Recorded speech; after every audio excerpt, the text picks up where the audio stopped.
Well, greetings and salutations, everybody. Welcome to the best damn movie-related show on the planet Earth, the John Campea Show, coming from right here on our YouTube channel. I am, of course, your host, John Campea, and this is the show where we talk about those things that we love, the things that give us joy, movies and movie news, TV and streaming, and all that good stuff. Thank you so much for being here, making our little show part of your day. I'm joined by our technical producer, Jonathan Voico. Good morning. Writer, director, producer, Robert Meyer Burnett. How's it going, John?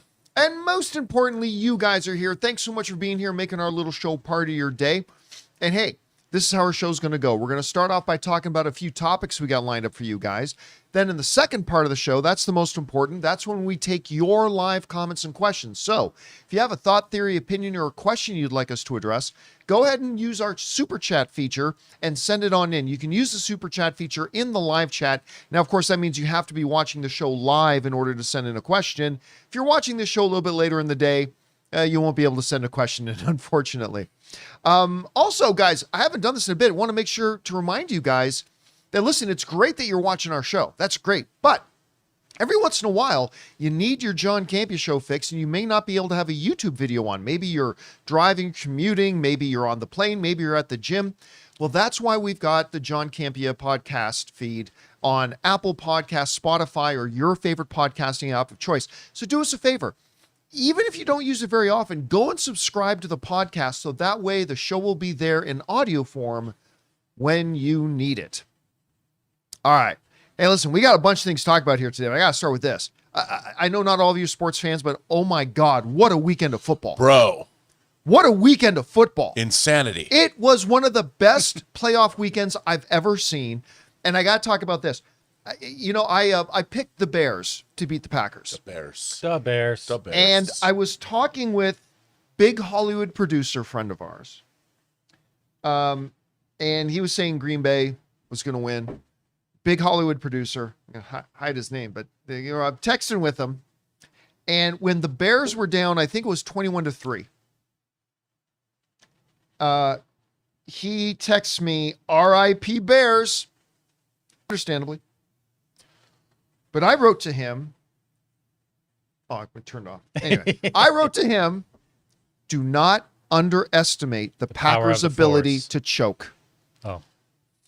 And then the Bears scored.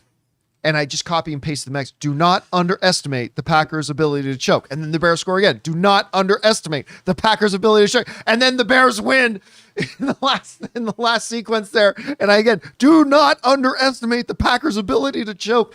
It was fantastic. The Rams game was incredible. The Bills game was incredible. Just a great weekend of football. San Francisco won. Oh my God, that game was amazing. So it was so good. It was so good that Ann said to me, with now that the playoff week 2 has shaped up, and now we know the Buffalo is going to go play in Denver, Ann says to me, let's go to Denver and go watch the Bills-Denver game on Saturday. I'm like, yes, baby. Let's do that. So Ann and I are going to go to Denver on Saturday. Go watch the Bills play there. Should be a lot of fun. Anyway, guys, let's get to the real reason why we're here today, shall we? Which is to talk about those things that we love, movies and all that stuff. And we're going to start off with this. Now, we all heard recently that they are going to take a crack at making a new Brendan Fraser Mummy movie. And we got some of the cast coming back and everybody's excited about that. But it would be understandable if you let that news kind of overwash the fact that we had another Mummy movie coming. This one from, I believe, the director of Evil Dead Rises, which did a nice little job on that film. And it's just called The Mummy, because, of course, Mummy is open, public domain. Anybody can make a Mummy movie if they want. Well, today, as Variety reports here, the Mummy trailer has dropped. And I'm going to tell you what, I didn't know what to expect. And it's just a teaser. It's clearly it doesn't give you much. I found this trailer creepy as hell. And I went from, oh, yeah, there's somebody's making another Mummy movie, to, oh my God, I can't wait to see The Mummy. This looks so good. Let me read what Variety writes about it. What happened to Katie? That's the central question in the first teaser for director Lee Cronin's The Mummy, a twisted reboot of the classic horror franchise.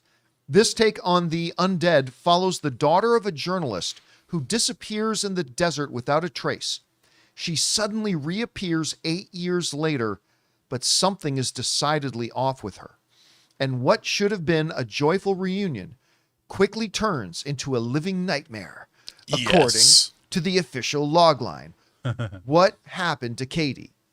We need to talk about Kevin. Either way, I watched this trailer and I was completely taken in by the tone of it, the atmosphere of it. Listen, I really do appreciate, even when projects turn out not so good, I appreciate it when filmmakers and storytellers want to take a standard thing that we've had in our cultural storytelling and try to put in a twist on it. Rob, I've said this before. People laugh at me, but even though I am not a Twilight movies guy, I appreciated at least that Twilight, as much as I didn't like any of the movies. I actually, you know what? I take that back. I didn't mind the final one.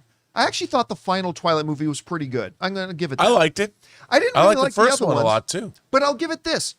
I always respected that they took the whole mythology and the tropes of vampires and they decided to do something different with them. Yeah. That in sunlight, they don't burn up, but rather they are revealed. The sparkling, twinkling thing could have been done differently, but whatever. That the sunlight actually reveals who they are. That vampires are kind of like mutants in X-Men. That each one, sure, there's some standard vampire abilities, but each one has a unique ability too. Like, I didn't like the movie, but I appreciated what they did. And I look at this mummy and I'm like, I've never seen, I mean, there've been tons of movies about mummies, but I've never seen one kind of have a take like this one on it. You know what my favorite mummy movie of all time is? I bet you can guess. I bet you can guess which one it is. Let me see if I'm right. Take a wild guess what my favorite mummy movie is. The Mummy Costello, Meet the Mummy. The Mummy Returns. Jonathan's closer. Bubba Hotep. Oh, I love Bubba Hotep. That's Don Coscarelli, the director Totally of Phantasm. forgot about that movie. Bubba Hotep is my favorite Bubba mummy Hotep's movie. great. Partly because, I mean, it's wildly entertaining and fun, Yeah. but also the fact that it just did something different. I Yeah. love the look at this. I think it looks great. I can now not wait to see this movie. Anyway, Rob, you had a chance to see the trailer for The Mummy. What did you think? Again, you know, I'd heard mixed things about it. I saw the trailer. I'm like, wow, that's look, for me, the horror genre, I want something that's interesting. You know, like I was never a slasher guy because slashers are just not that interesting. I mean, I've watched every one of them, you know, and they're better. I like things like The Burning and My Bloody Valentine as much as the next guy. But this looked really interesting. I like seeing those new spin, the new spin on old tropes. That's why I loved the vampire movie Only Lovers Left Alive, you know, with Hiddleston and Tilda Swinton. Incredible. I thought it was an incredible movie. You know, Jim Jarmusch doing a vampire movie. Yes, please. This looks right up my alley, and I can't wait. I can't wait to see this. I hope it's good. Yeah, you know, listen, we always say I this. liked Evil Dead Rise. Well, yeah, so did I. I've always said that this is a great example of it. The job of a trailer, everybody can pretty much recite this with me now, is to take your anticipation level of a movie, however high your anticipation is, or maybe it's zero, and bump it up a little bit. Yeah. And this trailer all by itself has taken me from, oh yeah, there's a mummy movie coming, to holy crap, I can't wait to watch this movie, man. This looks great. I also like how it's Lee Cronin's The Mummy. Yes. Like John Carpenter. You know, I haven't seen a director put their name above the title like that in a while. Well, you know, the studio has to do that. Not the director doesn't do it themselves. But John Carpenter did from the very beginning. But doesn't the distributor have to? Distributor has to be the one to approve that, though, right? Like the director can't just say. Well, this when is the name of it. when he started doing that, it was independent. You know, it was independent distributors picking There up you The go. Fog and Halloween, and you know, so he could do whatever he wanted. Either God way, bless John Carpenter. I just like the looks of this thing. I can't wait to see it. Anyway, guys, question is for you: did you guys have a chance to see this new trailer for The Mummy? I think it looks great. Maybe you don't, but I'm now looking forward to seeing this movie. Whatever you guys thought about it, jump down to the comment section below and let us know your thoughts. All right, guys. With that down, let's go on to this, shall we? Under the category of all noise, no substance, last night was the Golden Globes. Now, you guys know what I think of the Golden Globes. They're a complete waste of time, although I have always believed they put on a great show. They really do. Their award ceremonies are always great, even though their awards are completely meaningless to me. be that as it may. A lot of the people in the industry, for some unknown reason, a lot of fans take the Golden Globes pretty seriously, even though they mean less than nothing. But last night was the Golden Globe ceremony. And some interesting results, very predictable, some a little bit surprising. But I also want to remind everybody about the main difference between the Golden Globes and the Academy Awards. The Academy Awards are voted on by the Academy, which is made up of, I think, 8,000 to 9,000 now. I think the number's up to 8,000 or 9,000 members of the Academy of the Motion Pictures Arts and Sciences, who are all people who are and have spent their lives involved in the film industry, be they part of the actors branch, the editorial branch, the writers branch, the directors branch, the costume design branch, the music branch, the producers, publicists, actors, like you name it. It's all film people, 8,000 to 9,000 of them voting on it. The Hollywood Foreign Press, which is the organization behind the Golden Globes, their numbers have gone up recently, but as of just a couple of years ago, it was like 75, something like that, are 75 people who just happen to be movie and entertainment journalists for foreign outlets that happen, the journalists are based in the U.S. It's a weird kind of thing. I don't really care about what those people think. But anyway, that's the difference between the Golden Globes and that. But be that as it may, here we go. Here were the results. Oh, before I get to the results, got to give it up. Nikki Glaser killed it. She did.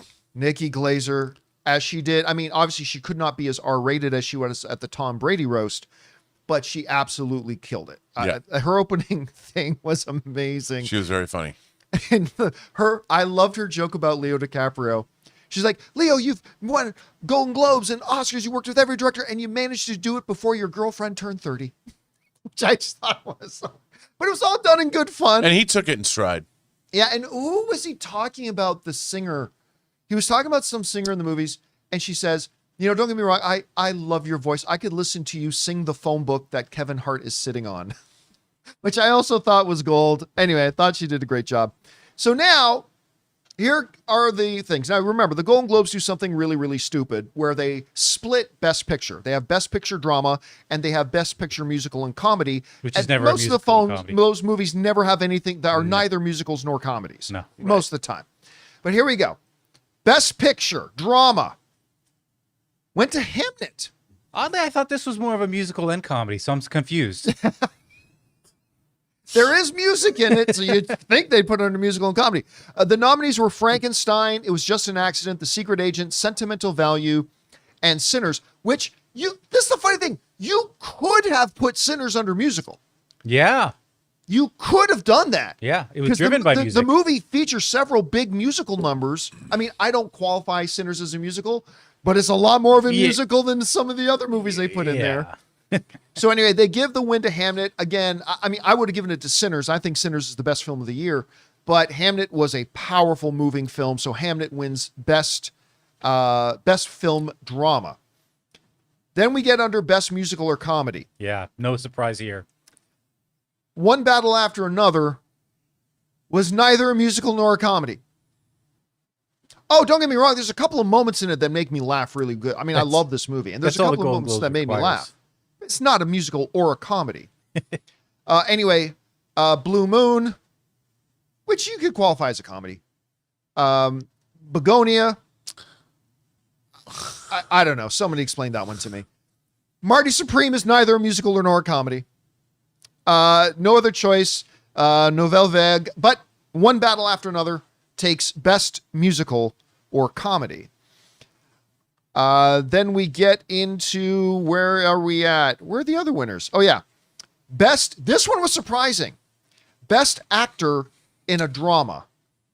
The nominees were Joel Edgerton, Oscar Isaac for Frankenstein, Dwayne Johnson for The Smash Machine, Michael B. Jordan for Sinners, Wagner Moura for The Secret Agent, and Jeremy Allen White for Springsteen, Deliver Me From Evil. It went to Wagner Moura, and I got to admit, the one film now going into award season that I have not watched is Secret Agent. I haven't either. You know, I read something that said that with the new voting rules, because they have a lot more people voting on the Golden Globes now, an international group of people, there is a very large contingent of Brazilian voters, which leaned so the Brazilian. There's two awards that were given that probably were weighted heavily by the fact that there's a lot of Brazilian voters now in the foreign Right, press. and I'm not trying to illegitimize his win Not because at I all. haven't seen No, the not at film, all. right? So I can't possibly say that he didn't deserve it because I haven't seen it. I am surprised though. Again, first acknowledging that I haven't seen Secret Agent. I'm kind of surprised Michael B. Jordan didn't get this. So I mean, there you have it. But anyway, so that was that. So that was the bigger surprise for me. Best Actress in a Drama.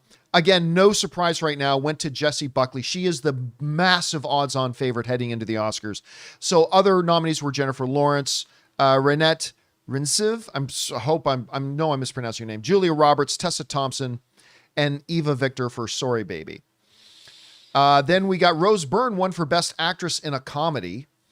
All these things are out of order. Anyway, Best Comedy TV Series went to The Studio. No surprise there. Best Television Series Drama went to The Pitt.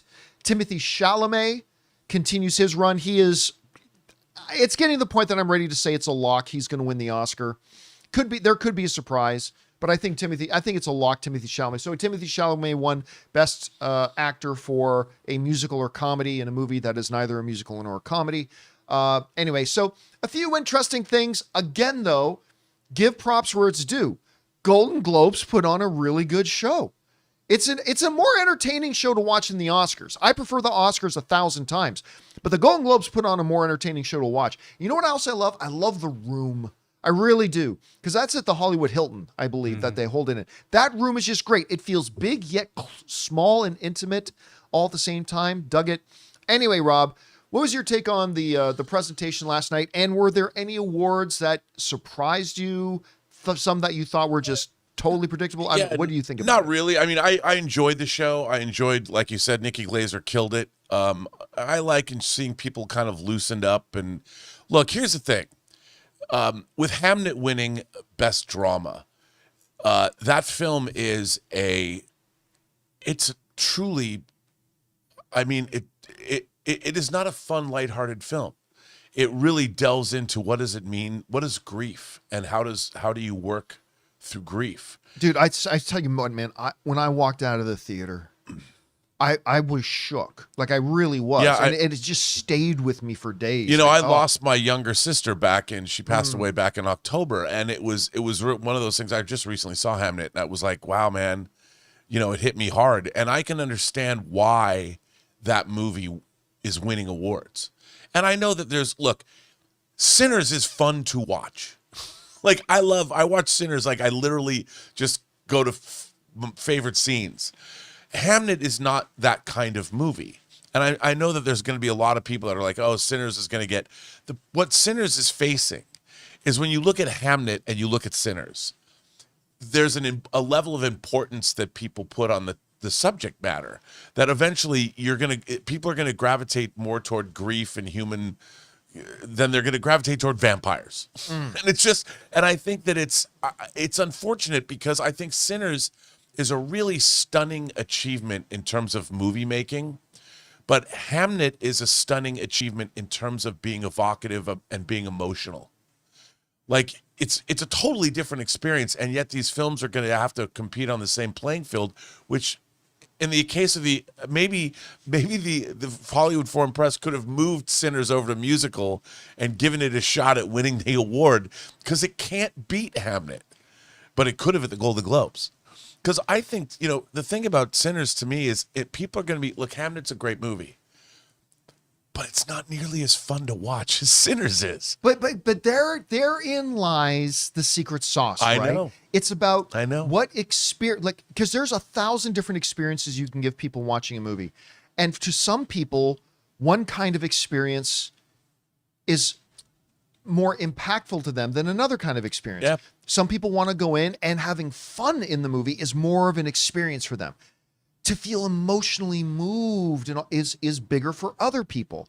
And that's why I think you're totally right when you point out that like Hamnet and Sinners are very different types of movies that deliver very different experiences. And it's all going to depend on they're both the voter. Wonderful. Oh, they're both amazing. And that's the thing. I mean, when you get into this realm, Look, I think all of these films are very worthy films. We have very different kinds of movies that are made by really great filmmakers.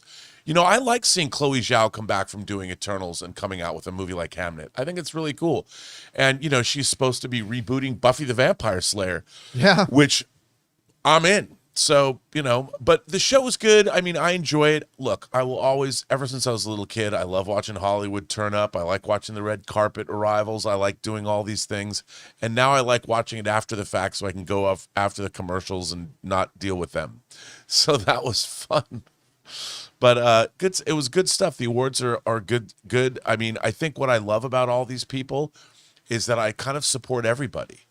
This year, I don't have, there's no, I'm kind of in it for, everybody was very deserving, you know, and I think that's good because we got a lot of really accomplished work this year. And I don't think people really are looking at that, but the Golden Globes really shows 2025 was a good year for film and television. Yeah, I mean, there was a lot of bad stuff. There was, but man, there was some excellent storytelling. Anyway, guys, question is for you.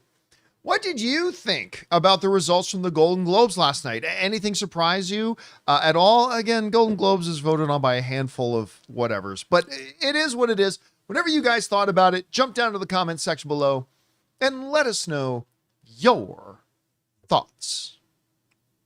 All right, guys. With that down, let's move on to this, shall we? Well, the next page has turned, apparently, in the ongoing Warner Brothers for sale adventure that's been happening. Of course, Paramount wants it. Netflix wants it. Warner Brothers chose Netflix. Like a jilted lover, Paramount is all pissy about it, saying lots of things. And, you know, the funny thing was, here's what's really funny, and Jonathan and I were talking about this before the show started. When the board of Warner Brothers laid out last week or 2 weeks ago, their reasons for why they are not comfortable with the Paramount bid, they listed three main pillars of why they chose Netflix instead of Paramount. One of them was the fact that they just don't think that Paramount's finances match up or are sound. And they fear that if this thing falls apart, their financing falls apart, it's going to cost us as Warner Brothers a lot. We don't feel comfortable with their financing structure. We just don't think it's good. So there was that. The second part was that they just believe they're going to get more money out of the Netflix deal because what Netflix is paying is only for the studio and HBO Max. So they're going to get that money and they're going to spin off their television arm, the Discovery Global arm. And they believe combined, that's going to be worth more money than what Paramount is offering. That's reason number two. The third reason that Warner Brothers gave was a little bit more poignant. And that was, we don't trust these guys. We don't trust these guys. One of the things directly said was, we basically don't trust them, and that we fear as we get late, if we chose Paramount on certain terms, as we get closer to the execution date, they're going to pull a Vader and say, I'm altering the deal, pray I don't alter it further. And then one of the very key observation things that they said was, Paramount also just strikes us as a very litigious partner. And we don't trust that we're not going to get close to the deal and then they're going to take us to court to change the deal in ways that we don't want. We think they're very litigious. Well, like a jilted person saying, how dare you call me a whore? I'm going to go sleep with 12 people for money. Paramount just said, how dare you call us litigious? And then this, coming to us from Routers, Paramount sues Warner Brothers. Just as Warner Brothers says, we also don't trust these guys. We find them to be very litigious potential partners. So they say, oh, call us litigious, will you? We're going to litigate you. And like whiny, insufferable, petulant, weak, bitch little babies, Paramount has now said, well, we couldn't do it the fair way. We couldn't put together a solid, reasonable financing package. We couldn't make you a good enough offer, and we couldn't prove to you that we're trustworthy. We couldn't do the things needed to do to legitimately win this thing. So we're going to do what fuckface McCock guzzler President Donald Trump does, and we're going to just become litigious. Well, then we're going to sue you. We're going to try to install our own board members. We're going to try to do this. We're going to try to do all these things. And I've just become, for those of you who've watched my show for a while, you guys know that I was extremely pro the potential future of Paramount. I was very, very, very pro. I got on my show. I'm like, listen, I just think now that they've got some vision behind them. And I think, we got somebody in there who really loves the movies. And I think this could be really good. I'm excited about the future of Paramount. And even when they first kind of mentioned that they want to go after Warner Brothers, I was like, well, I'd rather Warner Brothers not sell, but there could be some upside here. I'd rather Paramount after just going through the merger of Skydance and Paramount, hey, take a breath, make the studio good first. But I thought I saw some upside. Ever since that moment, all Paramount has done was prove me wrong for feeling any kind of enthusiasm for them. They have just over and over again proved that they don't belong in this business. The Ellisons don't belong in this business. Like all that hope and optimism I felt for them, they have just gone, oh, you think we're good? Well, we're just going to piss all over that. And this whole thing is just now struck me as extremely sour in the mouth. Now I look at the Paramount logo, a logo that for most, if not all of my life, I've looked to with a smile on my face because I think of entertainment. I think of Indiana Jones. That thing, now I look at it and it makes, I hate using this word, believe me, I hate it when other people use it, but I have to use it here. It makes me cringe. Now when I see the Paramount logo, it makes me cringe. And last night, I did something I never thought I'd do. I have been a subscriber to Paramount Plus from the day the new iteration of it launched. First, day one, I signed up. I've been fairly happy with it. I love Yellowstone, that sort of thing. Been excited about the UFC coming to Paramount. I canceled Paramount last night. Not that I'm not calling for a boycott or anything like that. I'm just letting you know, me personally, as a guy who has been a fan of the studio, as a guy who's been very pro and optimistic about its potential future, even under the Ellisons, that logo has become such a visual trigger of cringe. I just can't even look at it anymore when I open my smart TV. I just didn't even want to see it. And I canceled it. And I'll tell you what else. Again, there's a difference between personal choices and boycotts, okay? I understand that there is a difference, okay? My personal choices, I'm not going to go see or review any Paramount movie this year. Fuck Paramount. There, I said it. Fuck Paramount. Now, that feeling can change because things change, and maybe tomorrow the Ellisons wake up and say, you know what, guys, we've been thinking about this. We've been going about this the whole wrong way. We're going to focus solely on Paramount. We're going to make this a great suit. Maybe then my personal feelings can change. When things change, our feelings can change. And I'm hoping my feelings will change. But as of right now, I just personally canceled Paramount Plus. I do not intend to re-sign up to it, again, unless circumstances change. And I am neither going to talk about, see, or review any Paramount movies this year. That's it. I mean, again, that's just me personally. I'm not calling for a boycott. Just to be very clear, this is my own personal choice. But I just tell you that, Rob, because it is such a 180. I almost said 360. It is such a 180 from how I was feeling just like 3 or 4 months ago. I was so optimistic about their future. I was excited about what they were going to do. And now they have just constantly been caught jerking off in public restrooms over and over and over again that I just don't feel comfortable with you anymore. So, the second motto now of my show after Greetings and Salutations is now fuck Paramount. I want nothing to do with them. And hopefully they change directions. Hopefully they start doing things better, and then our feelings might change. But for me, I'm done with them. I'm just done for now. Anyway, Rob, you saw this thing after Warner Brothers said, we're kind of worried that Paramount might be kind of a litigious potential partner. Paramount goes around and says, oh yeah?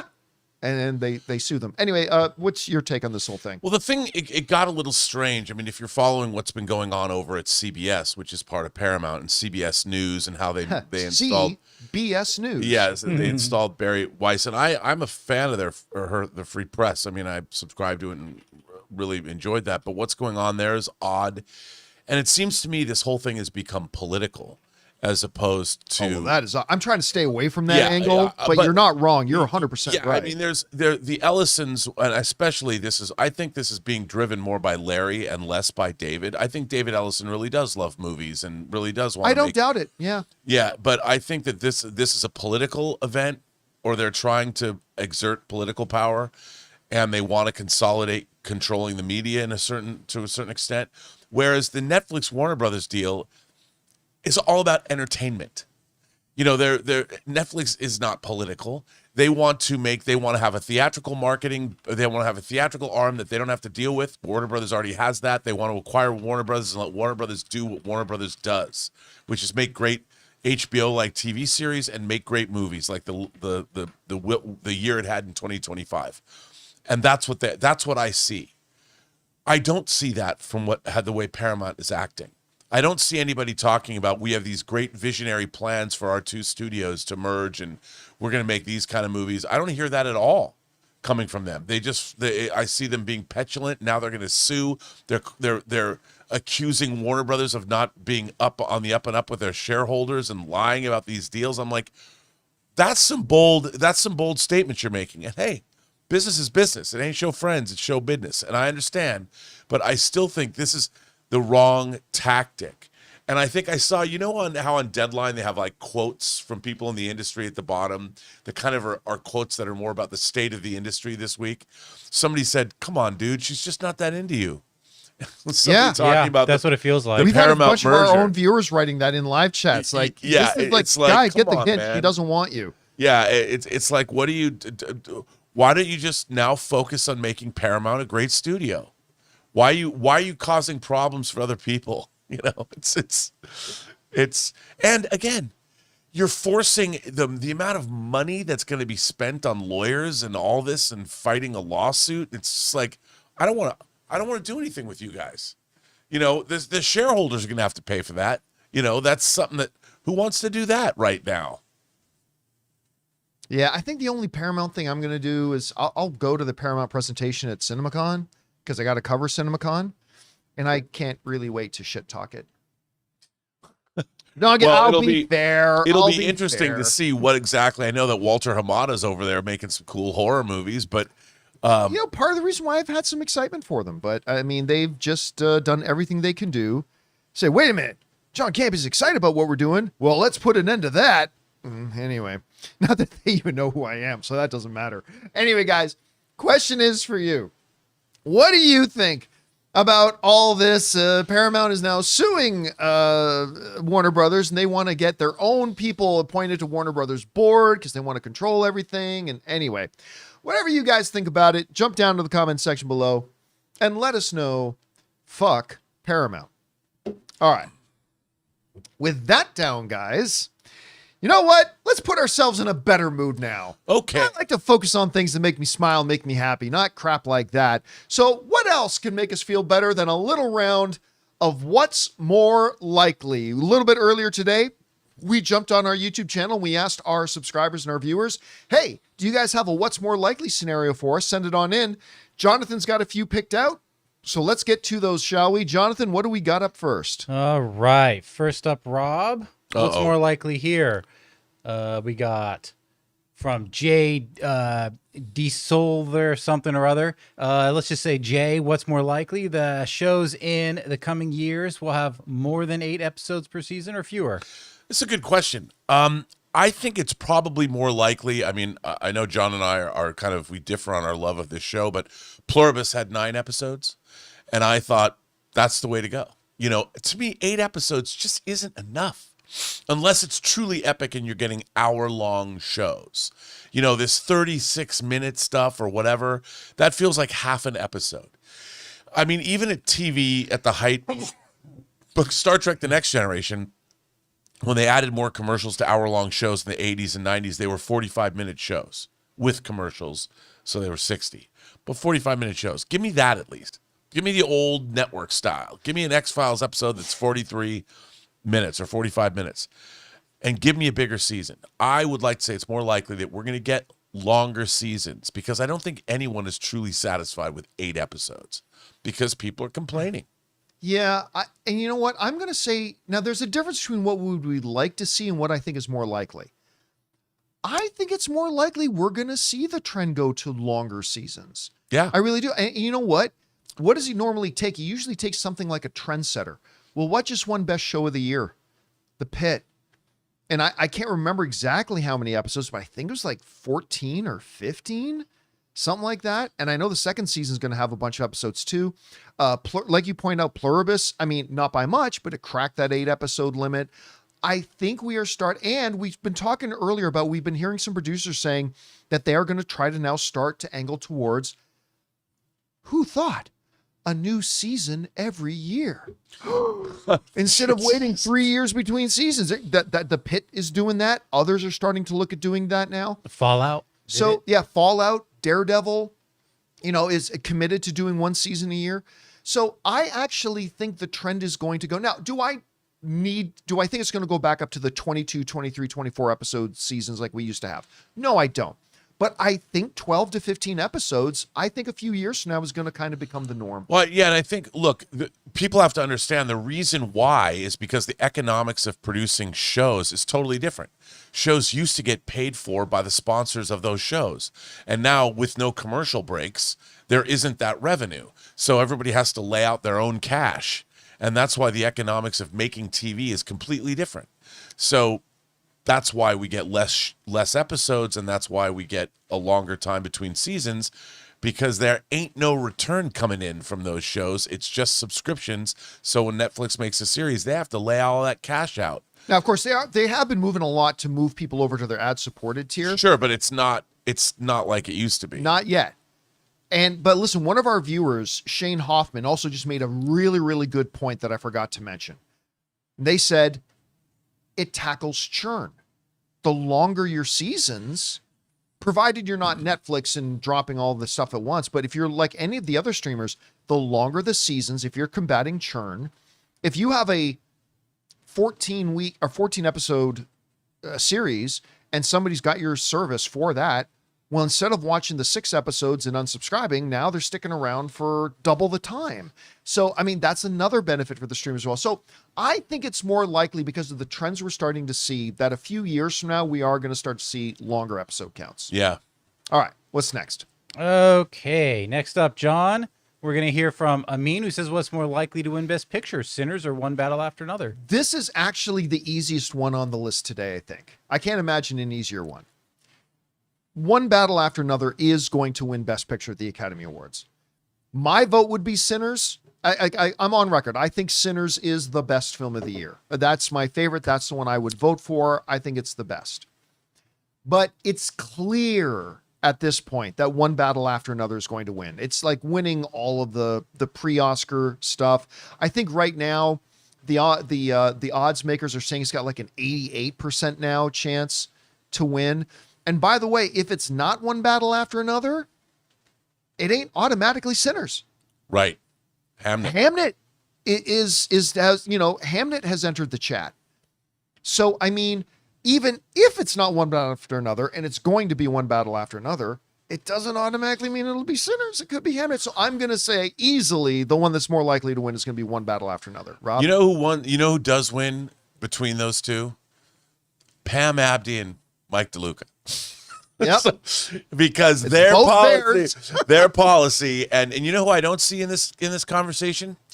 I don't see Paramount. So I'm just saying, slow your roll, boys, and let Warner Brothers do what they do. But I'm going to say it's more likely that One Battle After Another wins. I mean, we already see that. And look, I think Ryan Coogler is going to one day win an Academy Award for directing and probably a Best Picture win as well for a movie he makes. It's just not going to be this one, but I do love it so. I mean, it's an incredible piece of work. Look, it took Steven Spielberg a long time to win an Academy Award for directing. He didn't even get nominated for directing Jaws. Whew. Didn't get And nominated. that won a bunch of awards. All right. What's next? All right, Rob, back to you. We're going to hear from Ariel Sanchez, who says, what's more likely, Doomsday being #1 at the box office opening weekend or Dune? Oh, Okay, come on. I was wrong when I said the last one was the easiest one. This is definitely... Doomsday is going to take that one. Look, here's the thing. I don't care what anybody, I don't care what anybody says. Dune is a pretty upscale, erudite, heady. It's not a 4-quadrant. It's not a 4-quadrant. No, movie. it's advanced thinking man's. It's sci-fi. and by the way, if Dune 3, I think it's seriously, if Dune 3 comes out the way we think it's going to come out, it seriously enters the conversation as greatest science fiction trilogy ever made. I mean, I really do think that. That said, I mean, Doomsday is Doomsday. And you know what? I can say this. Doomsday is going to be really fun to watch. Oh, yeah. It's going to be fun to watch. It's going to be fun from beginning to end. It's going to be like your favorite candy bar you ever had, but you have 10 of them. And you're going to wolf them down in however long that movie turns out to be. And you're going to love every minute of it. And people are going to be like, any trepidation you have about the MCU letting you down, it will be wiped away in about 10 minutes. And you're going to want to be sucking on your Diet Coke and shoveling that candy and popcorn in your mouth because you're going to have one hell of a good time. And I want to see them. I don't know what they're going to do with their IMAX screens, dude. What do you, if Doomsday stays in place, who gets the IMAX screens? I'm betting Dune does. That's how I feel, too. Yeah, I mean, I'm I betting think Dune that does. I Remember, want to there's sit. only so many IMAX screens. Like it's. I know, but you know what they should do? They should do Doomsday, and you buy one ticket and get to see both movies, and it's a premium ticket. Well, Like the a ticket will double be feature? $40, but yes. Yeah, I mean, do a and you- double feature. but it's make it 35, so you see both films. Yeah. And they schedule it in blocks of 2, so you don't have to worry and turn it in. IMAX would own the holidays if they did that, and they made it a special. You get or make a premium ticket where you get another. You get popcorn. Yeah, but not buckets. a lot of people. Listen, as much as you and I would, the reality is there's not a lot of people that would go for 5 hours for a movie thing. I mean, the reality is that's just Doomsday, that's baby. just the truth. That's just the truth. But look, obviously the answer here is Doomsday. That is the more likely. In 5 hours, it's gonna be like 7. Yeah. But the reality is this. While Doomsday, I don't believe will make $2 billion, though I'm starting to question that. It has a ceiling of about $2 billion. I mean, that's conceivable. Whereas Dune, these are not, like Rob pointed out so accurately, it's not a 4-quadrant thing. It's No. not going to appeal to everybody. It is deeper thinking man sci-fi, which is not for everybody. I said that before the first Dune movie came out. I remember people said, Dune's going to be $1 billion film. And I said, no, it's not. It's going to be good enough to be $1 billion film, but it won't be $1 billion film because this isn't the type of movie that appeals to everyone. So whereas Doomsday has a practical, potential limit of about $2 billion in that range, Dune 3 has about a $900 million ceiling, I think. So look, now the question about which one's going to be the better movie, that's an entirely different discussion. Right. But as far as which one's going to win the box office on Doomsday, it clearly is going to be Avengers Doomsday. All right, what's next? Okay, next up, John. What's more likely here when we hear from Lost Anchor Films, Ryan Coogler directing a Star Wars movie, or Steven Spielberg? Okay, so again, I need to differentiate which one would I want and which one is more likely. And I honestly think the more likely one, not that I think either one will happen, but the more likely one is Ryan Coogler directing a Star Wars film for a couple of reasons. One, Steven Spielberg is inching closer and closer to his 80s. And I think he's really going to focus on personal passion projects and the things he really wants to do. Our friend Jenny He is working really closely with him now for his upcoming Academy Museum exhibit that's coming in 2028 of the Steven Spielberg experience. That's going to be great too. So that's one of them. And Ryan Coogler has a lot more years in his career left in front of him that he can do and venture off and do something like a Star Wars. Secondly, Ryan Coogler is currently in-house over at Disney. He's working closely with Marvel. He just has to walk across the lot and go into the Lucasfilm building and do a Star Wars movie. So there's that one too. And third, I just think Steven Spielberg's thought process is, this is my buddy George's property. I'm not going to go toss around dirt in his sandbox. And I really think that's a part of it. Now, listen, my lifelong movie dream as a movie fan, no dream has ever exceeded this, that I want to see a Steven Spielberg directed Star Wars film. But if I'm being realistic, what is more likely is that Ryan Coogler does one. Honestly, I don't think either will ever happen. But out of the two of them, which one's more likely? Ryan Coogler. Rob, what do you think? 100%. I mean, if you think about it, like you said, Ryan Coogler is two franchises. The Rocky franchise, I mean, Creed has 3. There's a trilogy of Creed movies, and that was his baby. He created that character of Adonis Creed. And he made a $1 billion franchise movie with Black Panther, and almost with its sequel facing a large problem that was very difficult to surmount, the loss of your star. And he's, that film is a very respectable Wakanda Forever, and we're seeing those characters. Do we get the 4th trailer drop tomorrow in full HD online? So those are his characters too. So hopefully, I can't wait to see what he's going to do. But you know what, to be honest, John, I hope Ryan Coogler keeps us fortified with brand new films that are his vision. I don't necessarily want to see Ryan Coogler make a Star Wars movie. You don't want to see his take on Ahsoka? But the same way that Sean Levy is doing like Star Wars Starfighter, you go to Ryan Coogler and say, listen, Star Wars is a vast universe. Make us a story in this universe. Oh, come on. You wouldn't be interested in that. I would be interested, but I would be more interested to see what Ryan Coogler wants to give us. I want Ryan Coogler's vision. Look, him playing in the Star Wars universe would be great. Especially, this all assumes that Ryan Coogler would love to do one and Steven Spielberg would love to do one. Right, yeah, of course. But yeah, I know, I'd certainly watch it. If you had to drag Ryan Coogler in to do it because he really didn't want to do it, I 100% agree with you. I mean, look, you're right. I loved Creed, and I thought there's no effing way that somebody's going to be able to do this. I mean, he made Fruitvale Station. I am much more, I don't know if he keeps talking about the X-Files because he loves the X-Files. God love him for that. If he'd make a kick-ass X-Files movie, that's what I want him to see. He's going to do a new TV series, I guess, but I want him to make X-Files movies, man. He would kick it. He would just kick it into the next realm. Can I admit something? I have little to no interest in this X-Files project. And I hope my mind can change. I hope it would be, but I'll be honest with you, I feel no excitement for it whatsoever. I want to see him do other stuff. I love X-Files, though. All right, what's next? I think we're going back here with Rob. So, Rob, what's more likely from Vaz? Dune Messiah to move its release date or Avengers Doomsday? Rob doesn't want either now. Yeah, I'm still in on Doomsday, but that's not the question. The question is what's more likely. I think it's more likely Dune moves, to be honest. Because I think, look, Avengers Doomsday is a juggernaut. And whatever you think of the MCU, like the way we analyze it, the general public, you had 4 Avengers movies that all delivered the goods. They all made, the least amount of money was like 1.5, I think, And the last Avengers movie made almost $3 billion. Everyone loves the Avengers. It ain't moving. It's a behemoth, and it's not going anywhere. Dune might move. I just hope they stay on the same day, if only because I want to just see Boss Logic's artwork for the next year. I guess this is Doomsday. By the way, look it up online. Boss Logic Doomsday. He's put out some great stuff. He's just been killing it, and I want to see what he's going to do for the next 11 months.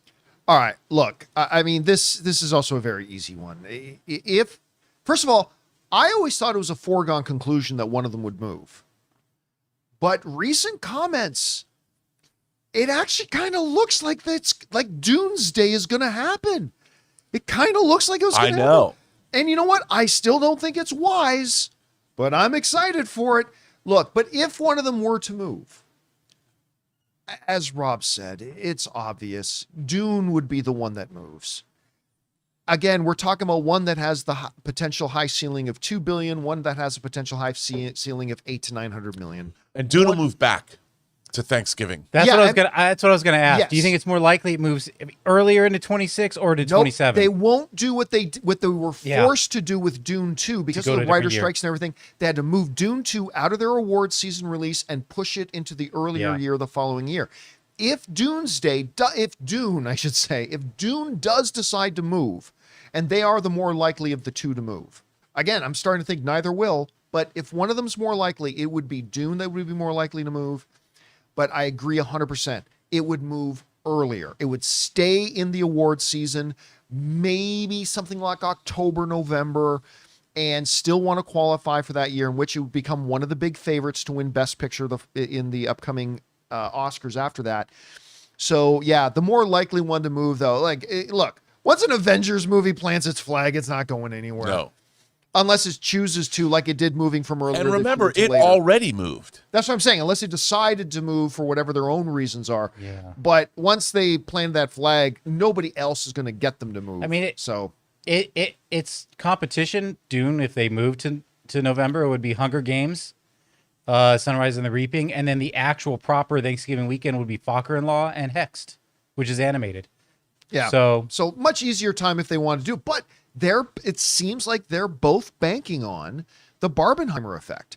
They're both Dune, and these comments I've heard from people at Disney and at Warner Brothers, the general consensus seems to be that they believe, and I don't agree with them, but they seem to believe that both movies are going to benefit by coming out on the same day. I'm wondering if they've had some big top meetings. You know And what I mean? analyzing it, maybe Yeah. it's just some of them asked Chat GPT and it told them, and I hope they're right. But the most likely one to move is going to be Dune. If they did agree upon it, I do hope that they have some kind of plan for a push. Co-marketing. Yeah, that's what Yeah. we've been saying, and I think Yep. it just would be so much fun. You have two films that are going to deliver the goods. And get these stars out showing their support when it comes up to it, for either film. Yeah, Come on. remember when Barbenheimer was out? Yeah. You had Margot Robbie and why am I freezing on the director of Barbie again? What's Greta Gerwig. Greta Gerwig. There was this great post of Margot Robbie and Greta Gerwig in a movie theater beside the big Oppenheimer poster. And they put up this huge social media, just saw Oppenheimer. It's so awesome. And they were encouraging everybody to go see Oppenheimer. And then the other side did that as well. That Barbie is such a revelation. Go see it. It's so much fun.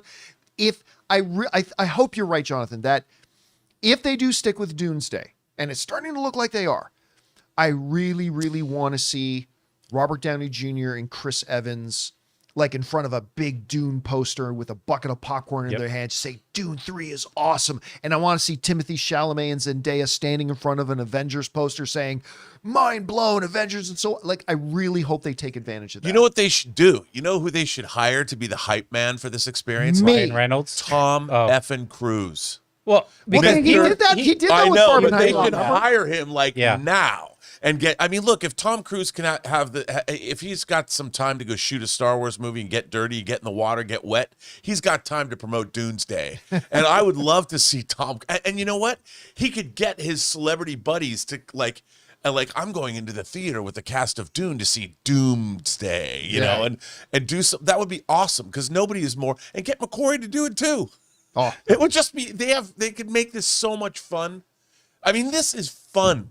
This whole thing is fun. There is no downside to Doomsday. It's all great. well, now come on. Except to get those IMAX screens. There is downside to Doomsday, which is from a practical business point of view. This is why I am concerned about it, because I do think instead of boosting each other's attendance, which is what they think will happen, and I hope they're right, I fear they may cannibalize each other's attendance. But we will find out. I think they just swap each other's weekends. Honestly, they do cannibalize weekend one, but then the other takes over weekend I mean, two. it's possible. But that's why they have to promote Doomsday, because you're going to have to see both opening weekend. Because if you don't, there's going to be FOMO. You will have missed out. You have to make it a cultural event. I Yes. hope it works. Anyway, we need to move on. Let's right. get on to the next one. All right, I think this is our last one. John, this is going to go over to you. When we hear from David Kelly, what's more likely that Doomsday will have a post-credit scene or not? All right. First, let me say that I don't know.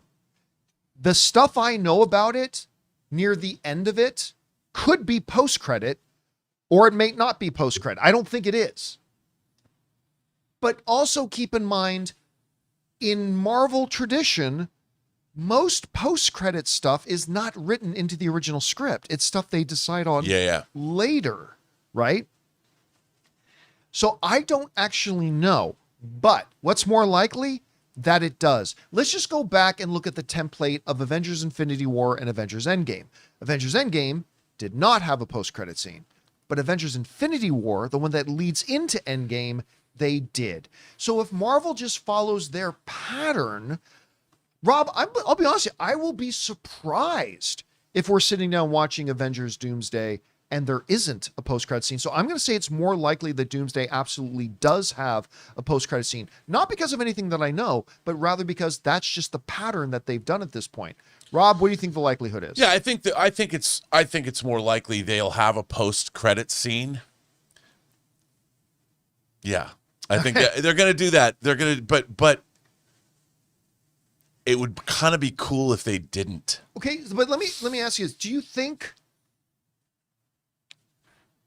that the ending of what we know, do you think that's just in the movie proper prior to credits, or do you think some of that is bumped into post credits? No, I think it's before. All pre-credit. Yeah, Yes, it's all pre-credit. I agree. So it's that's all why we don't pre-credit, actually know. and Yeah. I think it kind of has to be because it's not it's not short.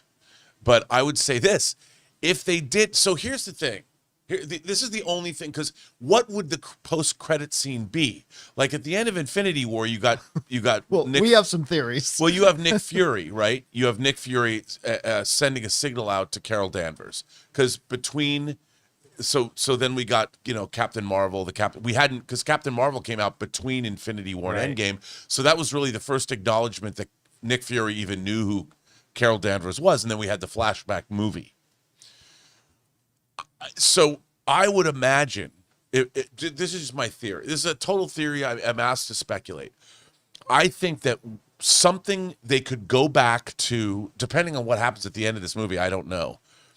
Brand New Day is a question mark in my mind. In terms of, I have no idea. Me either. No idea. No clue. I have no idea how that's going to work. And I know that Brand New Day was supposed to come out after Doomsday. It was originally going to be so maybe there is something I would expect that something in that movie ties into Doomsday somehow, or they could have lingering questions. I don't know, but I think they do have that movie. They do, and it was going to come out afterwards, so maybe there is a tie-in that they've always been able to keep somehow that we just don't know about. All right. And guys, that will wrap up this little session of What's More Likely. Thank you to everybody who submitted their scenarios for us. Keep your eyes open on the YouTube channel for when we put out these calls, and maybe you'll see your scenario addressed on our next game of What's More Likely. All right, guys. With that down, let's move on to this, shall we? Heading into Avatar Fire and Ash, there seem to be two extreme positions. One being, it's going to be the next $2+ billion film. One being, it's going to flop. Avatar Fire and Ash is going to flop.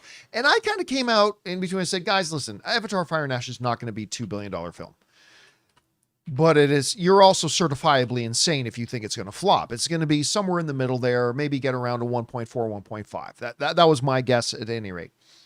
Well, according to a report now in Deadline, Avatar Fire and Ash was once again this weekend the #1 film in theaters for the 4th week in a row, and it has now crossed $1.2 billion. As a side note, and put in context, Zootopia 2 has now crossed 1.6, and it's been in theaters 3 or 4 weeks longer than Avatar Fire and Ash has. So Avatar Fire and Ash, another $1 billion film, which means that Avatar is now the highest grossing trilogy ever. With the two of them being in the top 3 or 4 all time. This one now enters for a 1.2. I'm still thinking it comes in and settles right around 1.4, 1.5.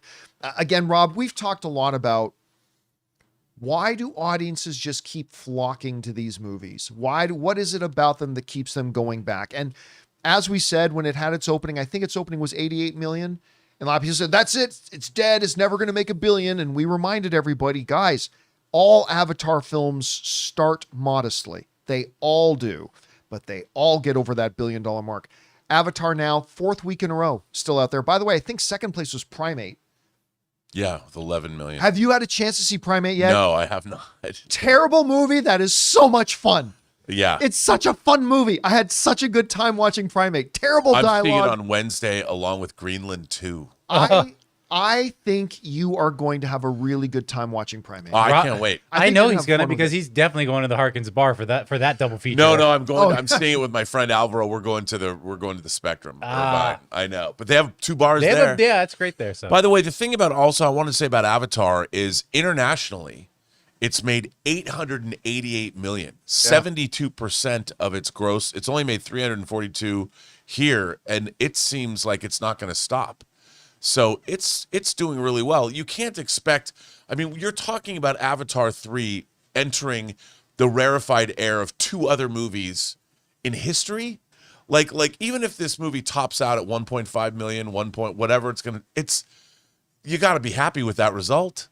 I mean, it's incredible that these films have done all of that. I mean, it really depends how much it costs to make it, but they did shoot. Cameron said even some of Avatar 4 has already been shot, so we'll decide what we're going to do. And I mean, it's pretty insane that we're looking at these kinds of numbers. So either way, I'd say the Avatar franchise is 1, culturally relevant, and 2, makes a lot of money. Indeed it has. Guys, question is for you. What do you think about this? Avatar Fire and Ash has now spent 4 weeks in the #1 spot. It has now crossed the $1.2 billion mark. I'm thinking it's going to still settle in, like I've always predicted, somewhere between 1.4 and 1.5. Maybe you think it'll go beyond that. Maybe you don't think it'll get quite there, but another $1 billion success for James Cameron. Whatever you guys think about it, jump down to the comments section below and let us know your thoughts. All right. With that down, guys, let's move on to this, shall we? Well, in the whole Avengers Doomsday discussion, one of the big things is always who will be in it, who won't be in it. Of course, we had that insufferable chair watch thing that they did, and one of the names not on there was Famke Janssen, who, of course, was our original Jean Grey from the old Fox X-Men movies, and she's awesome. I love her.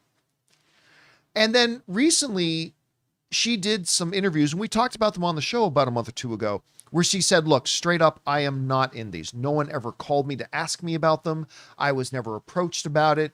I'm just not in them. I'm not in these movies. Okay. Keep that in mind. There is a new report going around, like this one in IGN, that's saying Jean Grey actress Famke Janssen will return in Avengers Doomsday, X-Men writer claims. Now. This headline's a little misleading because you'd read that and you think, oh, the writer of the X-Men movie. No. It's one of the X-Men, iconic X-Men comic book writer, Chris Claremont, who has nothing to do with the movies. All right? Chris Claremont is saying that Famke Janssen is in Doomsday. And here's one of his quotes. This is, again, coming to us from IGN. Says, this is Chris Claremont talking. The thing I find most wonderful is that they're bringing back the original cast, including Famke. All right.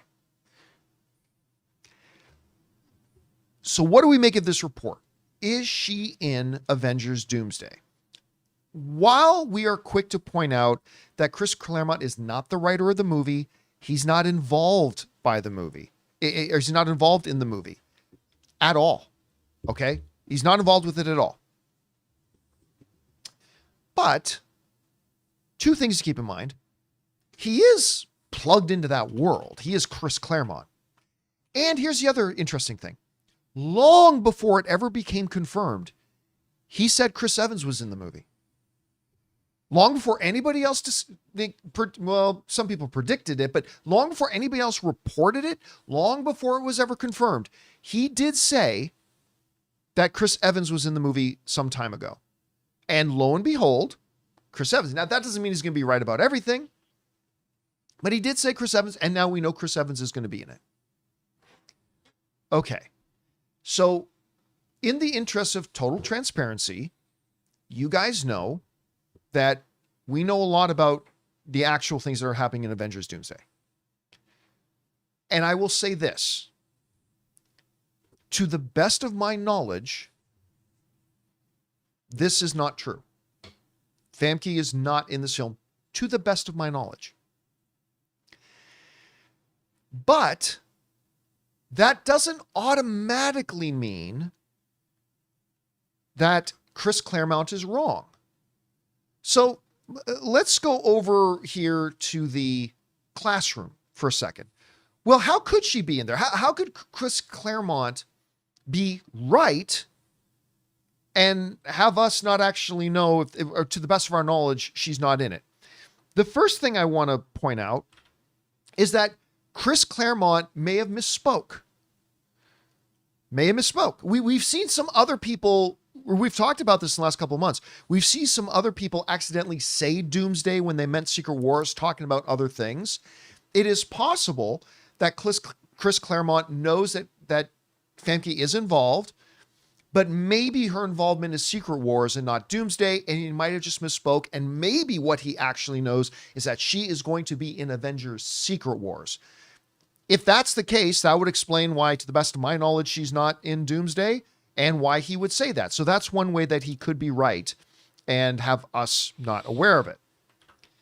The second possibility here about how Chris Claremont could be right when it's not what I know is that sometimes in scripts, action is described, and you could put anybody in the background or mix into that action. And maybe, listen, I also want to make sure 100% that the things I know about Doomsday and things people that we know in this room about Doomsday doesn't necessarily mean we know every single last little detail. And maybe there's some things we missed and whatever. And maybe there's parts in the story that certain action sequences are described or certain meetings are described that maybe somebody's in there and just not actually overtly mentioned. That could be a possibility for why that's there. Third possibility is something that happens in a lot of Avengers movies, a late addition. It could very well be that the project that's been described to us, that since that time, little other things get added along the way. So again, to the best of my knowledge, this report is not correct, that she is not in the movie. But that does not 100% eliminate the possibility that Claremont couldn't have been right. Number one, he might have be getting confused between Doomsday and Secret Wars, in which case he would be right.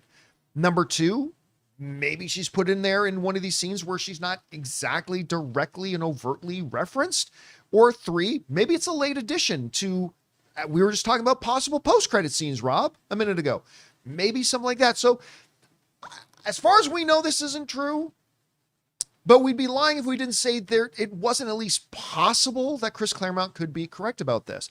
Anyway, Rob, that you saw these reports going around, Chris Claremont saying she's in it. What's your takeaway from this? Well, I'm with you. I mean, from what I understand, she's not in it. You know, and I think that there's probably good reasons for that, just from a storytelling standpoint, because dealing with Phoenix or the Phoenix Force in this movie could be a bridge too far. You know, I don't know. I do know that there are other characters that aren't in Doomsday that are in fact in Secret Wars, because I do believe that Spider-Man, like I said, Spider-Man Brand New Day was going to get released after Doomsday. So this is an assumption I'm making. I would assume that the characters in Spider-Man Brand New Day do not appear in Doomsday, because they're in a movie that took place, was going to be seen after Doomsday originally. Now maybe they've changed that. I have no idea. But like you said, they can change things. They've got a year. If they want to add another character, they have an idea, they can insert them. And you know, these movies, remember, they shoot these movies knowing they're going to do reshoots. They know. They build in reshoots. So they might have even built in the fact that Famke Janssen's going to come back and be shot later.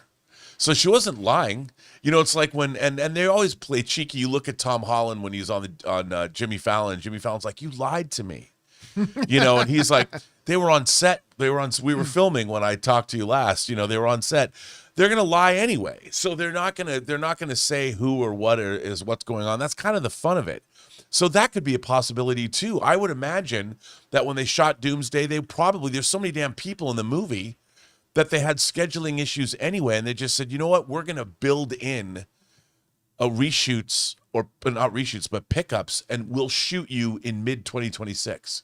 So we'll go back and get you in the movie, and we have a shoot scheduled in May or June, where they are going to put in, that's probably why we haven't even seen Chair Watch 2 yet, because they're not done.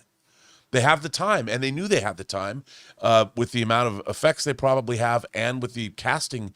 I mean, with so many people in the movie, they were going to come up against scheduling issues with everybody. And so in the case of how they make these movies, we just build in the time and we'll go shoot them later. So I think that's a possibility too. But I would also say if she's not in the movie, they didn't ask her, it could be a story issue, because how do you explain? I mean, I would love to see Dark Phoenix or Phoenix go up against Doom. That'd be dope. But I don't know if, you know, from what I know, that we're not. But that could, like you pointed out, that could certainly happen in Secret Wars. Yeah, and the one thing I'll say about this is I saw a couple of people in the live chat writing, how can you possibly have Scott and not have Jean? There are reasons. Yeah. I'll just leave it at that. There are reasons. But anyway, guys, question is for you. What do you think about this? Chris Claremont, who is not the writer of the upcoming X-Men movie, he's the iconic legendary, is saying that Famke Janssen is going to be in this film. Now, not to the best of our knowledge, but he has been right before, particularly about Chris Evans. What do you think about it? Would you like it? Do you think that's what's going to happen? Whatever you guys think, jump down to the comment section below and let us know your thoughts. All right, guys. With that all down, it's now time for us to get into the most important part of our show, which is taking your live comments and questions. And as somebody just asked in the live chat, are the super chats now closed? Yes, I turned off super chats about 15 minutes ago because they filled up. We have all the questions that we need.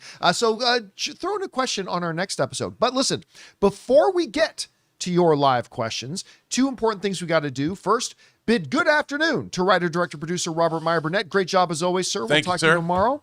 You'll talk to me tomorrow. You'll see me tomorrow. And we're going to take a second and thank the sponsor of today's episode of the John Campea Show, the good folks over at BetterHelp.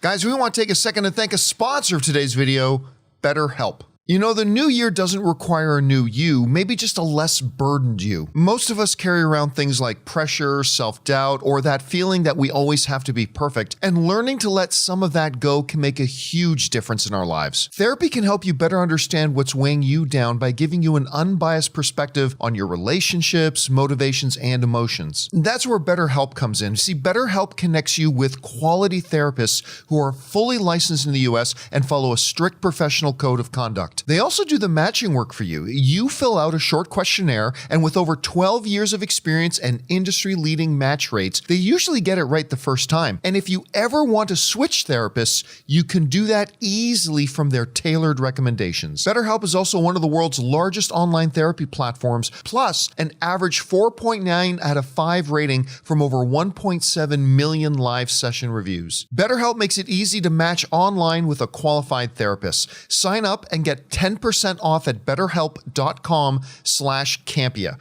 That's BetterHelp.com/Campea. And thank you to our friends at BetterHelp for sponsoring today's episode of the John Campea Show.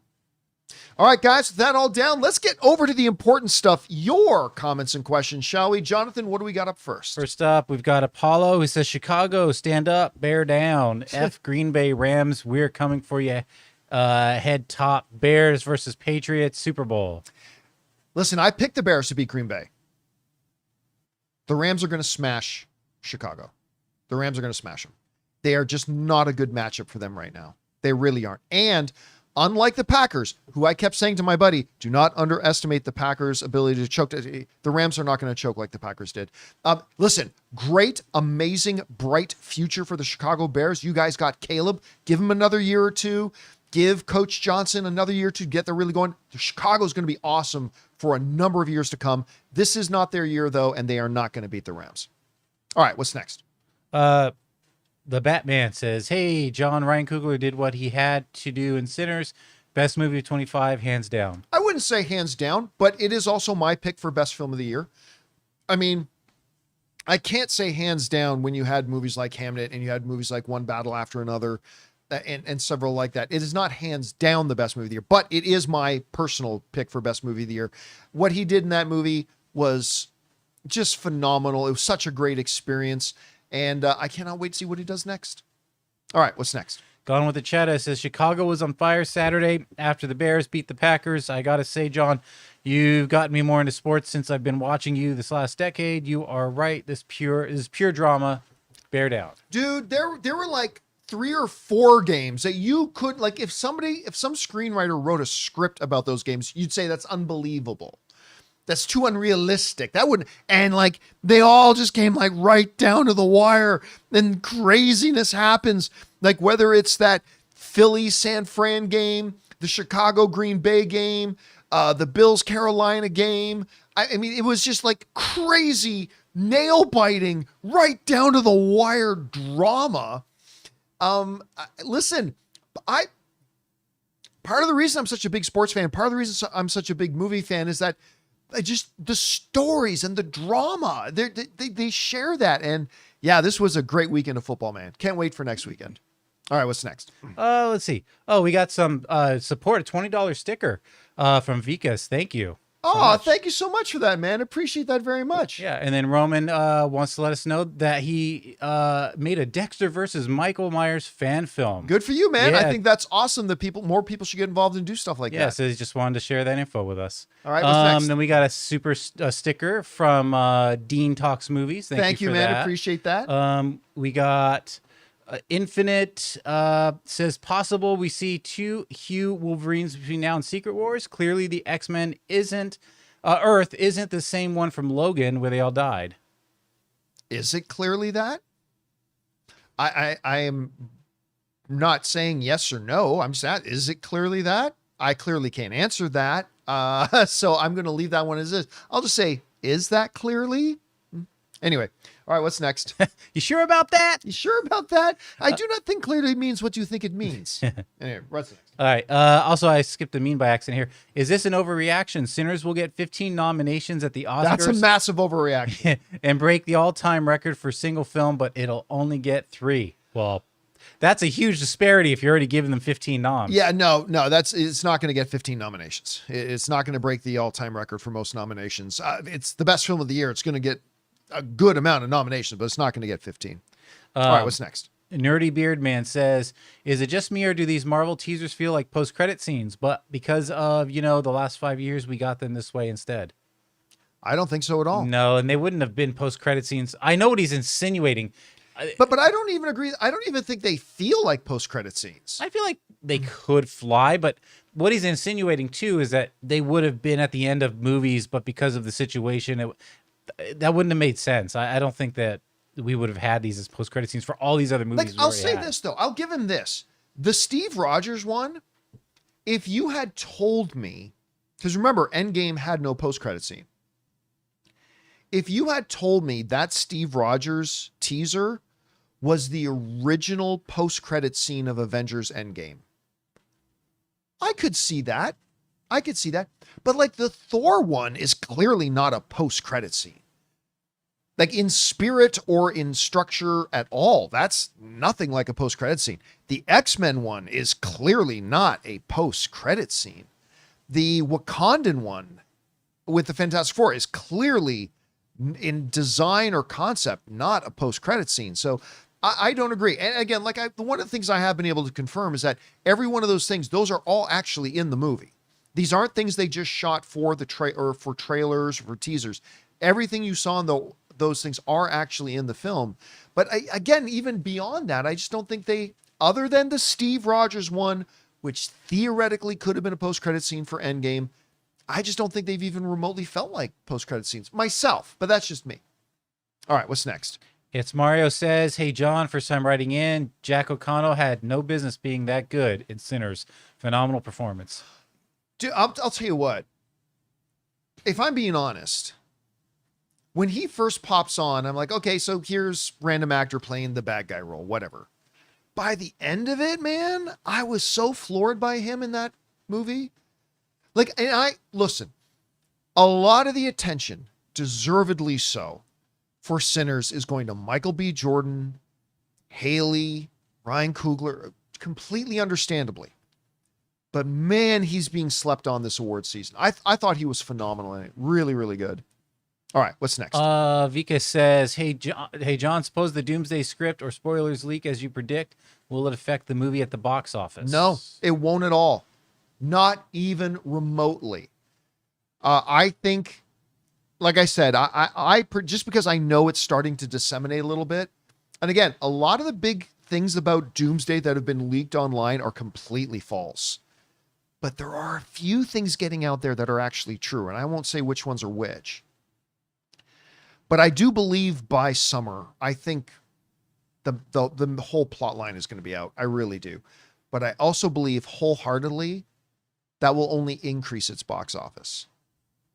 Because since finding out everything about the movie, it has nearly tripled my excitement to see it.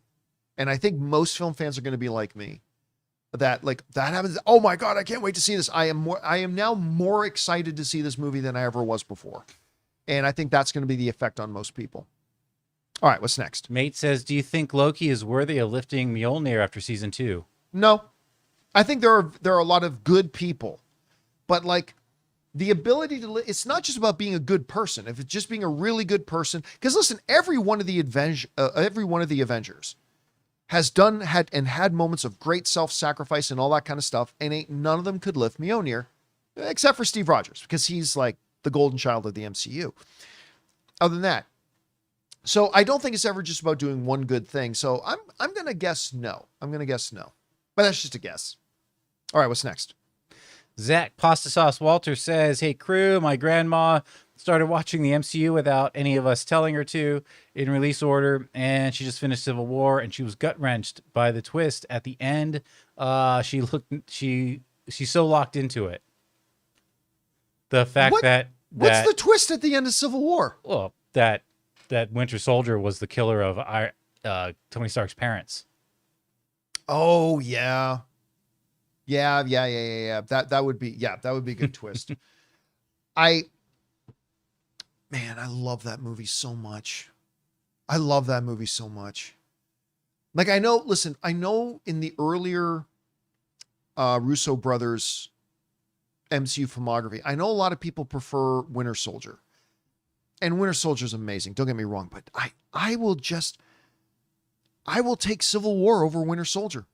I really will. From everything from great character moments to great big moments to tentpole like major scenes, and I like it more. And listen, I'm not going to argue with anybody who prefers Winter Soldier. It's amazing too. I love that movie, but I'll take Civil War. You know what's funny is every time I watched Civil War a lot, every time I watch Civil War and I get to that part where it says Queens, I'm like, oh yeah, Spider-Man's in this. I forget every time because the pacing is so good in it. You forget. You know what? Michael Gonzalez in the live chat just said something that I've never thought of it in this term, but I actually think he's right. Michael Gonzalez in the live chat said Civil War, I think aside from Avengers movies, Civil War is probably the best MCU movie. Yeah, I think I'll agree with him on that. If you take out the Avengers films, I think Civil War is the best MCU movie. All right, what's next? We got Jared. Let me see. There's two Jareds. Oh, yeah. So Jared Oberfield says, I agree with you, John. The dialogue in Primate is awful, but when so bad. It is clear that something is wrong with Ben, the movie is bananas in the best way. But I feel bad for that little Primate. I tell you what, man. He just got bit in his pen. Did you see Primate? No, but okay. I said coming out of the movie, and when I did my out of theater reaction, I said, by the end, I kind of feel bad for the monkey. Yeah. I kind of feel bad for the chimp. And somebody said, "Oh, the chip does all these terms." I feel bad. Well, because, and this is hinted at in the trailer. I'm not giving anything away. This is kind of revealed in the trailer. Like they set this up and imply it in the trailer. Is that this is a good little guy who got rabies. Yeah, he got bit. It's so sad. He got bit and got rabies. And it is not his fault. And like, he's as much of a victim in this movie as the horrible victims that he has. To be fair, if he has, I haven't seen the movie, but if he has rabies, eventually he's going to die anyway. I mean, yes. But again, I just feel bad for him. Dude, listen, the dialogue, I cannot emphasize how bad the dialogue is in this movie. The dialogue is so bad. It's so cringy. And I know there are some stupid people out there that maybe, but it's just like oh my God, it was just so bad. But it didn't matter. Because that wasn't the main pillar of the film. The main pillar of the film is the bonkers and fun tension and horror of what happens if a chimp goes bad, man. And it's wild. And I just had a blast with it. I thought it was really fun. All right, what's next? We got Jared W. who says, do you think any Netflix movie series will move to WB? I could see them making the Knives Out films under WB so they can put them in theaters longer. Well, remember, Knives Out does not belong to Netflix. Knives Out belongs to Rian Johnson and his producing partner. And what Netflix did is they signed a 2-film deal. And they got him. They signed a deal for 2 films from was it Bergman? Who's Rian Johnson's producing partner, I think? Yeah, anyway, they signed this 2-film deal and it belongs to them. So, but to the spirit of your question, could a show, I don't know, like Nobody Wants This? Mm-hmm. That's the name of the show, right? Nobody Wants This? Yeah, I think so. Anyway, could a show like Nobody Wants This, which is on Netflix, could that move over to an HBO Max? I suppose that's possible, but one of the things they keep insisting is that they are really going to have the 2 companies operate independently. That Warner Brothers focuses more on the theatrical stuff, Netflix focuses more on this other stuff. And while I'm sure now that Warner Brothers films, when they're done in theaters, a lot of them will end up on Netflix as a streaming home. It sounds like they're going to, so it's possible, but I think they're going to try to keep those 2 things separate, but we'll see. All right, what's next? Christopher Brickner, Paramount keeps looking more pathetic. The more they complain about WB choosing Netflix over them, it's like you lost, get over it already and move on. And here's the thing. They're now just making themselves look worse and worse and worse. I didn't mind them wanting to take a swing at it. That was fine. But ever since then, they have made me hate them. Every new thing they do makes them look more and more weak, more and more pathetic, more and more like losers. And I don't want to feel that way. I want to go back to feeling how I felt about them just a couple of months ago, where I was excited about the future of Paramount. And now they just look like sniveling little assholes. And like I said, I never thought I'd unsubscribe from Paramount Plus, but I did, just because looking at it makes me want to vomit.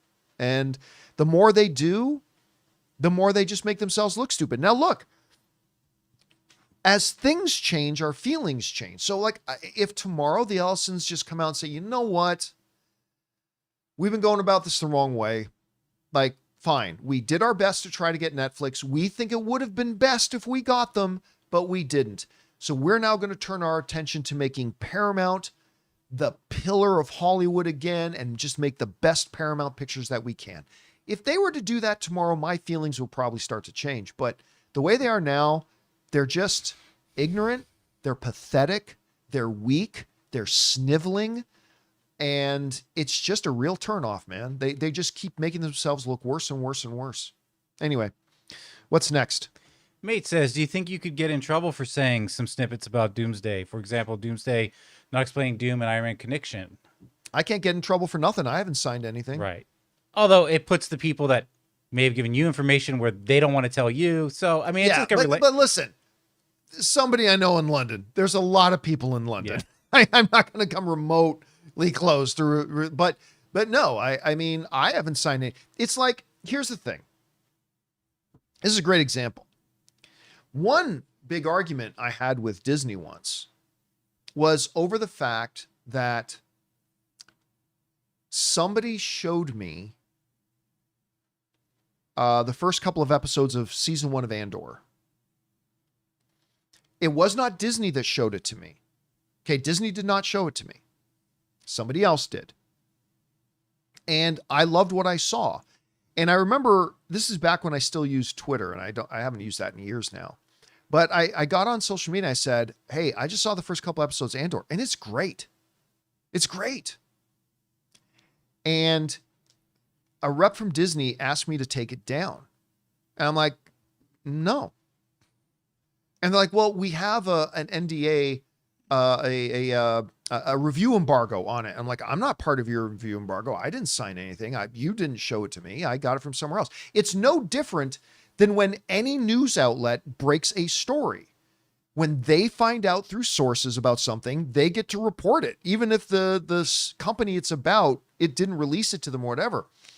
So look, I can only get in trouble for revealing something about Disney if Disney are the ones who gave it to me and gave it to me under the condition that I'm under an embargo and I can't say anything about it.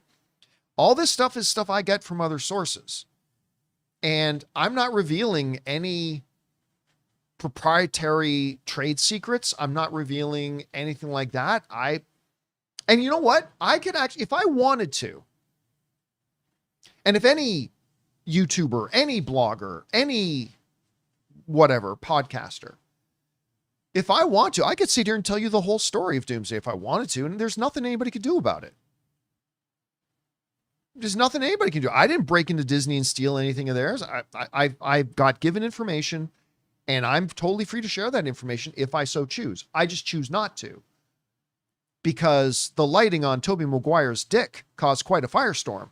And I don't want to fall. I don't want to fall into that same situation again. So no, I can't get in any trouble. Anyway, all right. What's next? Sometimes this show just it takes turns that I'm not prepared for. Big Easy says, been watching you, John, for 12 years and wanted to send love, respect, and thanks for all you do. Oh, thank you so much for that, man. I really appreciate that. I always love hearing when people have been sticking around with us for so long. I really appreciate it, and thanks for being a part of our community. All right, what's next? Espinoza says, I can't believe that nobody thanked Sal Saperstein last night at the Golden Globes. Missed opportunity. That was a massive missed opportunity. They did do that, though, last year somewhere. Was it Emmys? You know what?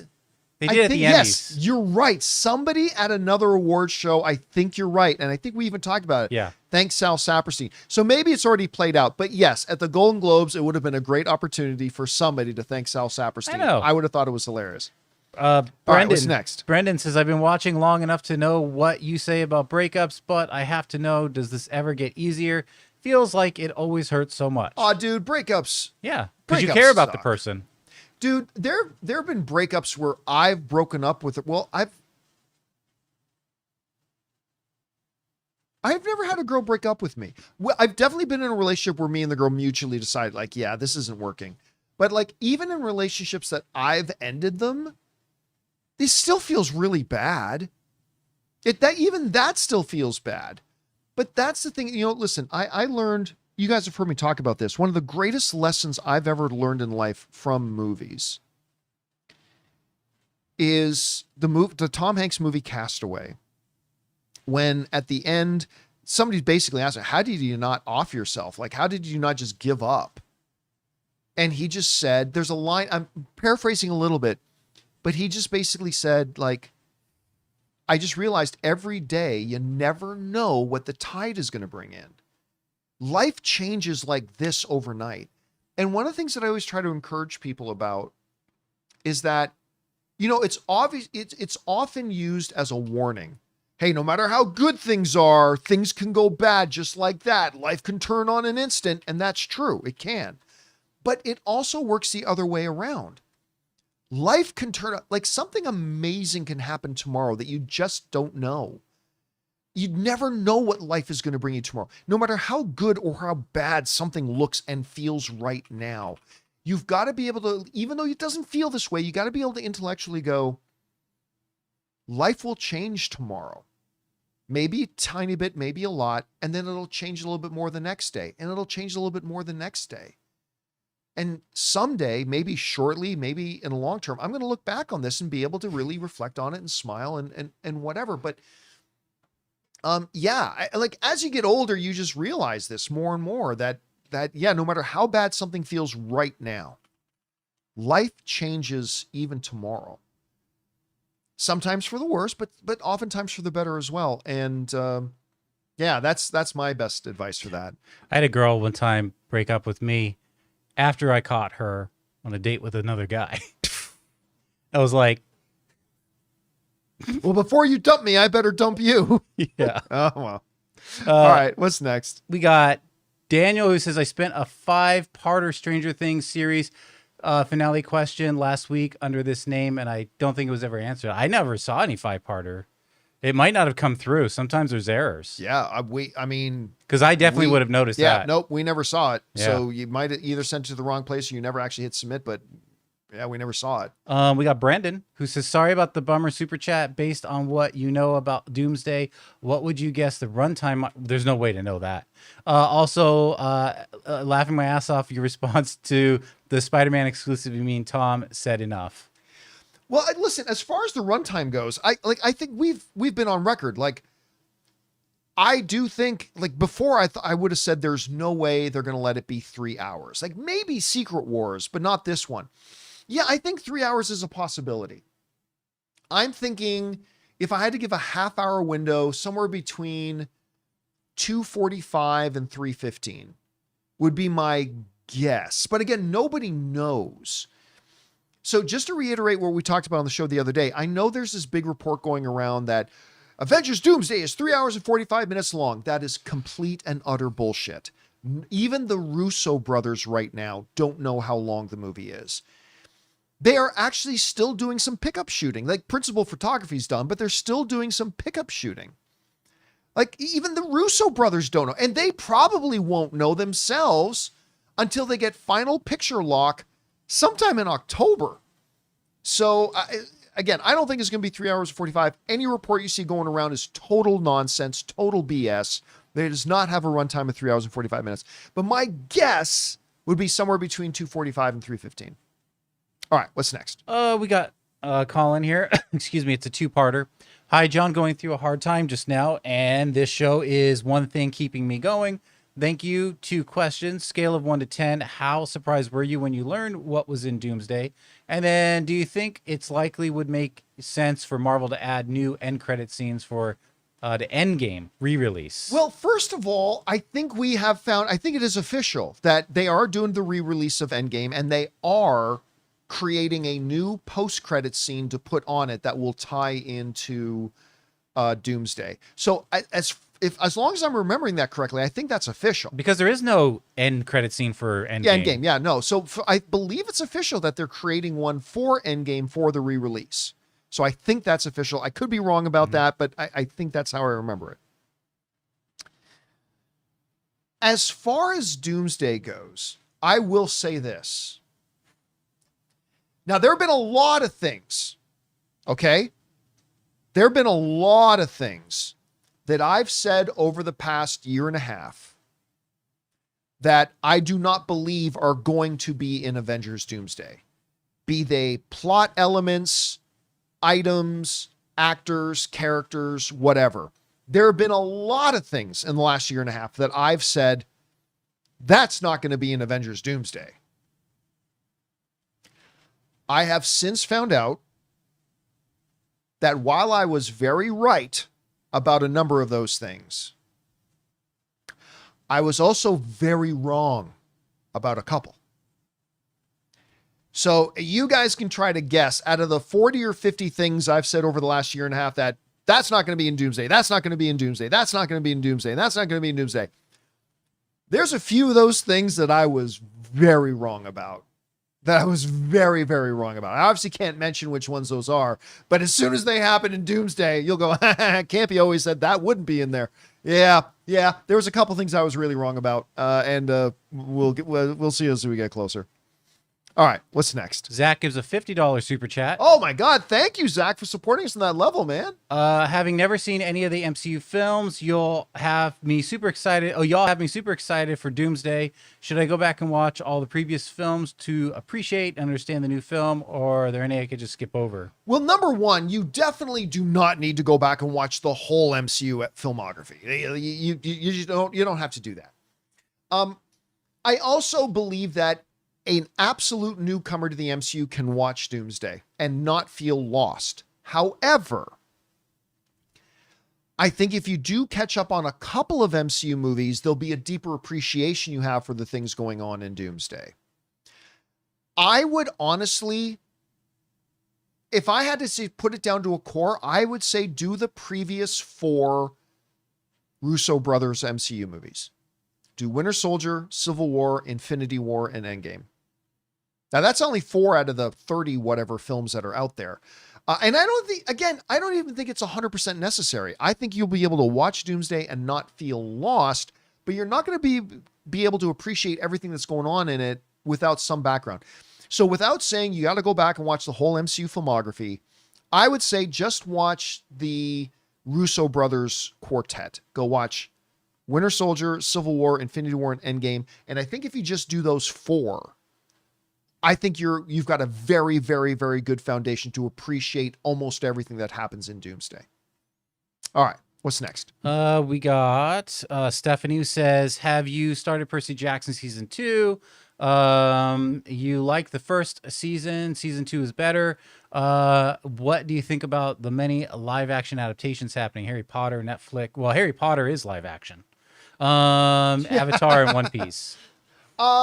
Okay, so no, I have not started watching Percy Jackson season 2, and I really like season 1.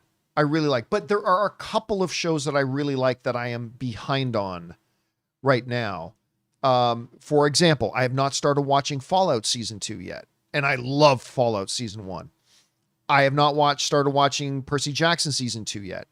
And as a matter of fact, there's another show that I really like that just had its 2nd or 3rd season finale last night that I haven't started. I'm trying to remember which show that was, but I haven't started watching that one either. So yes, I am behind on that. I will get caught up though pretty quickly. I'm going to get caught up on Percy Jackson. I'm going to get caught up on Fallout, but I'm just not there yet. I'm behind a little bit. As far as the live action adaptations, I didn't think the Netflix Avatar one was great, but I thought it was okay. One Piece has been exceptional. I tried out the actual anime and wasn't for me, but I really enjoyed season 1 of the live action one. So I'm really excited about the season 2 one. All right, what's next? Jonas Smith. People keep trying. Without spoilers, how strong are they portraying Doom? Is it comparable to Thanos without the Infinity Gauntlet? Nope. No, like, not going to we get. We can't tell you power levels. Yeah, I'm not going to get into anything like that. Yeah. All right, what's next? But they're going to keep trying. Yeah. Gail says, thoughts on Odyssey's private screening. Didn't know they had a private screening. I didn't know they did, but every movie has that. Like every movie, typically, once it's done, they'll do like a private screening with whatever. I mean, that happens with every single movie. I am not aware of this one, but it's just par for the course. That's what all these movies do. But I can't wait to see it. Phoenix is crazy to think that next year's Oscars may boil down to Spielberg versus Nolan versus Villeneuve for director, with scores from John Williams, Göransson, and Zimmer, respectively. Wild. Dude, 2026 is going to be an insane year for movies.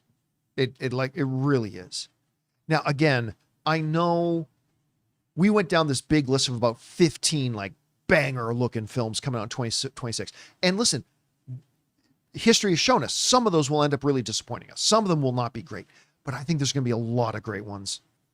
And we get, like you said, we got films this year coming out from the greatest filmmaker of all time, Steven Spielberg, from the 2 best filmmakers today in Christopher Nolan and Denis Villeneuve.